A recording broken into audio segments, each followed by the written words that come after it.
C'est une journée si importante pour tous les fans de Johnny Hallyday. Ce mardi 14 septembre, le chanteur, décédé en décembre 2017, a été mis à l'honneur. En effet, de grands événements lui sont dédiés ce jour, l'inauguration d'une esplanade portant le nom du taulier, ainsi qu'un énorme concert, organisé dans la salle Accor Hotel Arena et retransmis en direct sur France 2. À cette occasion, tous les plus grands chanteurs seront présents pour reprendre les titres emblématiques de l'artiste. S'ils sont nombreux pour la soirée festive, ils l'étaient aussi pour l'inauguration de l'esplanade sur laquelle une sculpture hommage représentant un manche de guitare, en haut duquel trône l'une de ses anciennes Harley-Davidson désossée, a été installée. Ainsi, Jade, Joy, Mamie Rock et bien évidemment Laetitia Hallyday étaient présentes.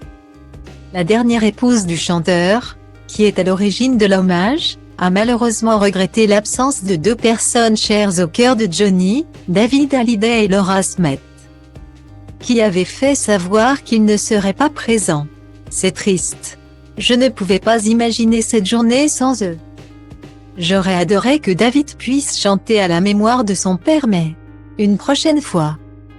On respecte le deuil de chacun. L'amour nous sauve tout, a lancé la maman de Jade et Joy lors d'une interview au micro de BFM TV. Et il y en a un qui sera bel et bien absent du concert hommage, organisé ce soir, son fidèle harmoniciste Greg Zla, très proche de Johnny Hallyday. Ce dernier a en effet refusé de participer à l'événement musical, son harmoniciste a décidé de ne pas venir.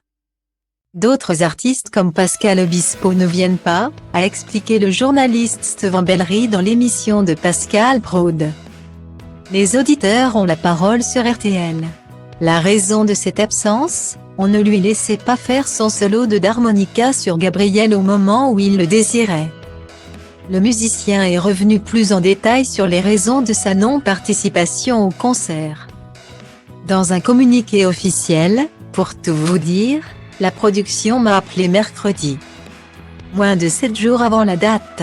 Ma proposition de jouer le solo de Gabriel dans un esprit fidèle au dernier show de Johnny a été rejetée.